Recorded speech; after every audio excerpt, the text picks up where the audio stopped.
Qiziqarli geometriya masalasi, demak parallelogram berilgan, parallelogramda diagonal o'tkazilgan, mana bu yerda AED kesma o'tkazilgan, demak mana bu yuzani tashkil qiladi.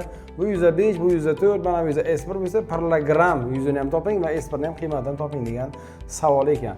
Mana bu yuzani A deb olamiz, mana bu yuzani B deb olamiz. Demak bizga diagonal yuzani tengga ajratadigan qoida bordi. Mana bu ikkalasi, uchalasining yig'indisi yuzani yarmiga teng, ya'ni yuzaning yarmi teng.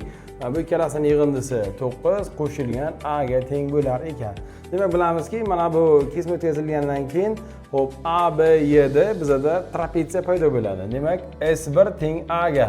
Ya'ni diagonallar kesishdan mana bu yon tomondagi yuzalar bir-biriga tengligi qoidasi bor. Demak, xo'sh, bu uchalasining yig'indisi yuzani yarmiga teng. Endi keyingisi mana bu yerda A, Y, D, mana bu ikkita yuzani yig'indisi ham jami yuzani yarmiga teng bo'ladi. Ya'ni A qo'shilgan B ham yuzani yarmiga teng. Bundan keladi A lar ketadi, B teng 9 ga degan qiymat chiqadi. Ana endi S1 ni topish uchun agar bu trapetsiya bo'ladigan bo'lsa, bu bilan bu o'xshash va ikkalasining ko'paytmasining kvadrat ildizi bunga teng bo'ladi degan formula ham bor. S1 teng 4 karra B ildiz osti. Ya'ni ildiz osti 4 karra 9.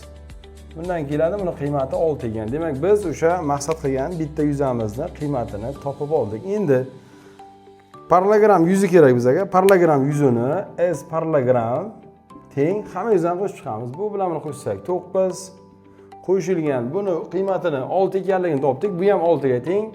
Demak, ikkita 6 ning yig'indisi 12 qo'shilgan. B ni ham qiymatini topganmiz 9. Hisoblasak, demak 30 degan javob chiqar ekan. Mana shu tartibda shu misolimiz ishlanadi. Bizni kuzatishda davom eting va bundan qiziq savollarni sizga ulashtirishda davom etamiz.